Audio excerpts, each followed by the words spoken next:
Hello to anyone watching. This is Aslan, and as I'm sure you can see, this is going to be a Star Wars Battlefront 2 Hero Assault video. This video is the first in what will be a series of tutorial videos for Star Wars Battlefront 2 Hero Assault. They'll be aimed primarily at no force play, that is, Hero Assault play when force powers such as push, pull and choke have been disabled. That is because in 2018, 11-12 years from when the game was released, or whenever that was, 2006 or something, Hero Assault is played, at least on PC, primarily as a no-force game mode. That's what the servers are hosted with.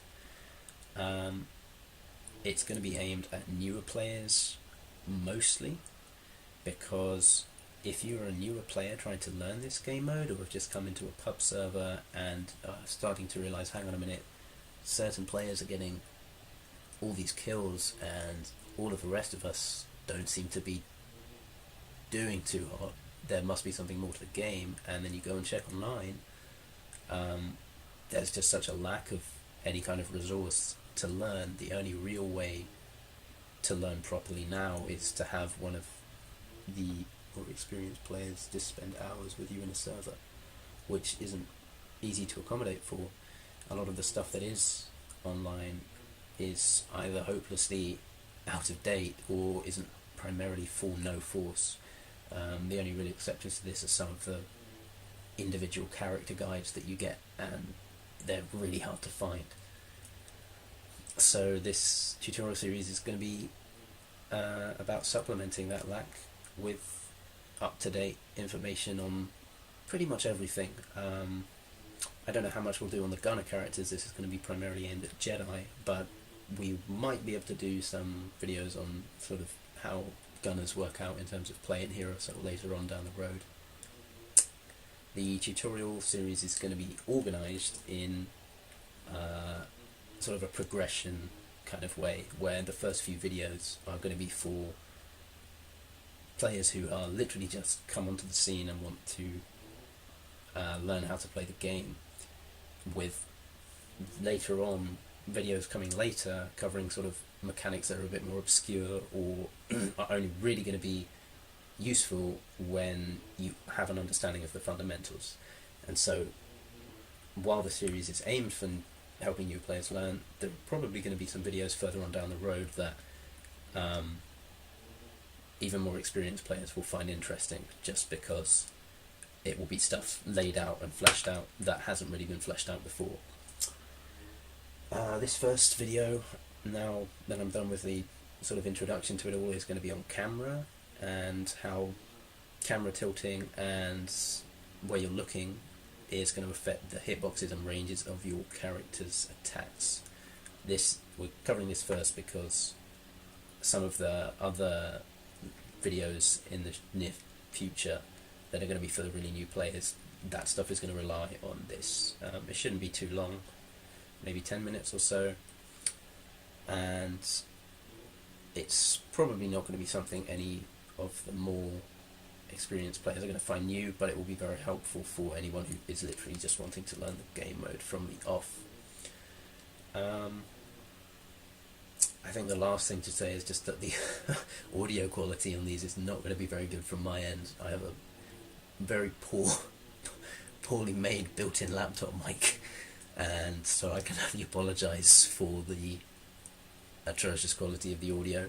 It's not really something I can see changing in the near future, but hey, it shouldn't be too bad, I hope. And I think that's pretty much all of the introductions for the series out of the way, so we'll just go straight into the first the content for the first tutorial video, which is going to be the camera stuff. So I am in single player now. The reason I'm in single player is because I'm using an EXE that was given to me by Michael, and that I believe also comes with the mod tools, that has lots of pretty interesting features in, but is going to allow me to show on the screen the damage edges for all of the combos and the hitboxes for all of the attacks from my character. So if you watch me attack here, you'll see these red polygons around all of the attacks, and those are the hitboxes for them. And obviously this is going to be really useful in terms of showing the effects that camera angles have on the ranges of your attacks. Right, so in terms of what the camera angles and where your character is looking and how that is going to affect the hitboxes and ranges of your attacks, the first rule to know is the rule about looking down and looking up. So basically, when you look down, the range of your attacks forward in front of your character are going to be increased significantly. And likewise, when you look up into the sky, the range of your attacks behind your character are going to be increased significantly. So if you watch the hitboxes as I do this, if I'm looking just at the ground, you can see that all of the hitboxes are being thrown out in front of the character. And really, the furthest back they come is just in line with my body. And likewise, when I look up into the sky, all of the hitboxes are being thrown out behind me.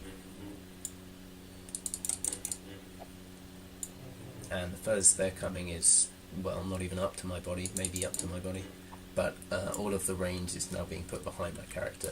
You can see this really obviously. I'll go over here. If I attempt to hit this Medroid in front of me while looking straight up in the air, oh no, well, that's not a good character to show you guys this with.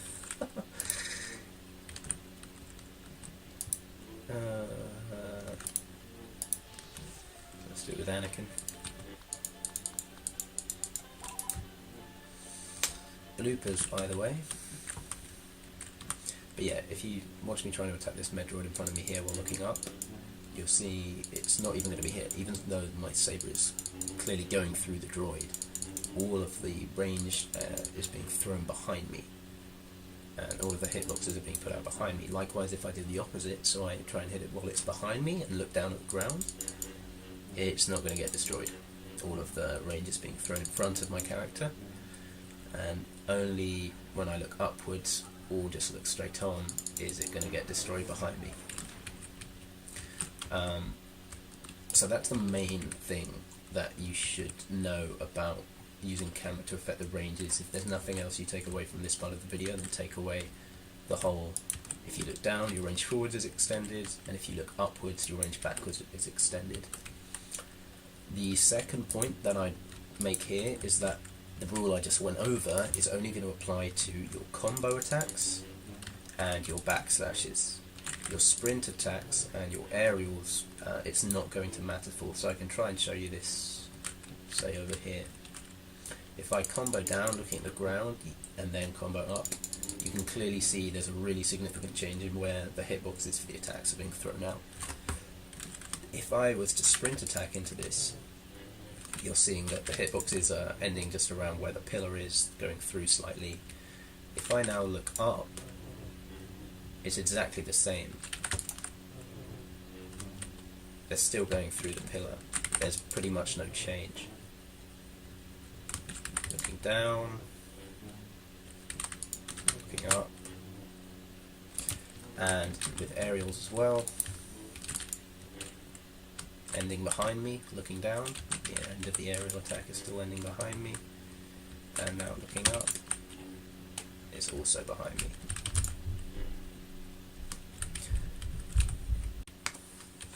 So the next thing is that when you tilt your camera angle to affect your combos and backslashes, it's not just putting range, and you've probably noticed this already thanks to the damage edge tool that is being used on this game. When you look down, you can clearly see that the combos are being tilted. This might actually go back to more for this, because this is going to be the easiest way to show you.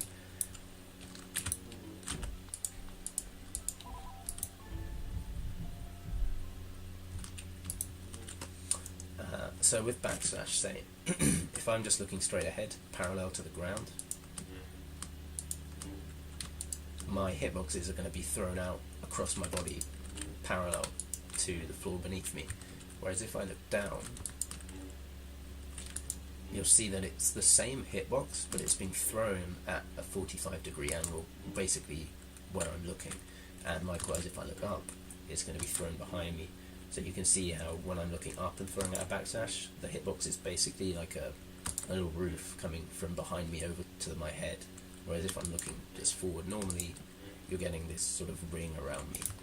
So when you're looking to tilt the camera to change the ranges, you need to be aware that it's also going to affect the placement of the hitboxes and where they're being thrown out. It's not just that you're exchanging forward range for backward range or anything like that. It's really affecting where the hitboxes are being thrown out.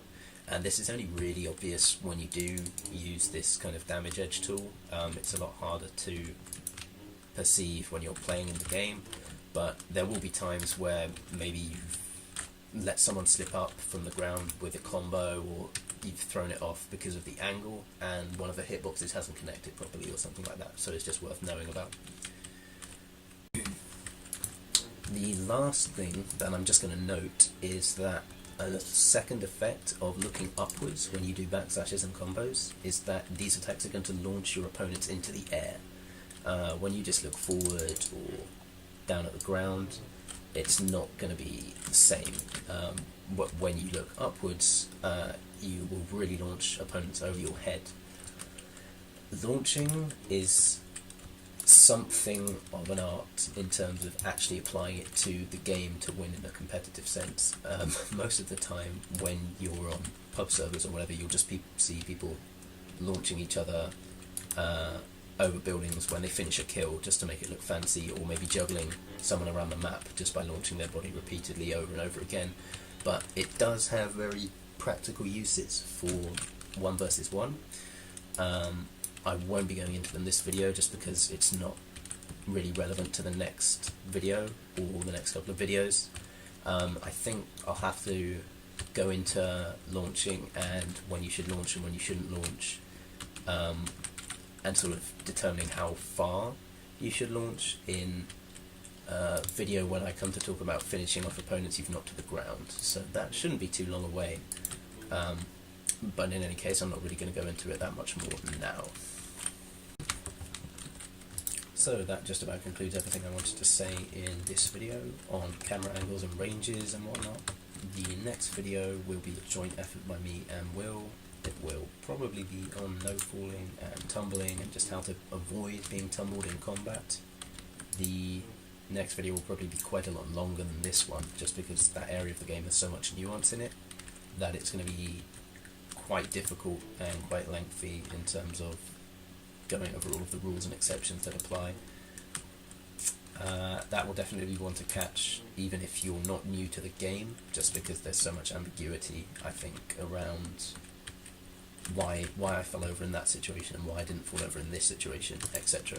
I can see people just saying what when they fall over in 1v1s and comp all the time, and normally there is a pretty good reason behind it if you just know the theory, so hopefully that will be instructive.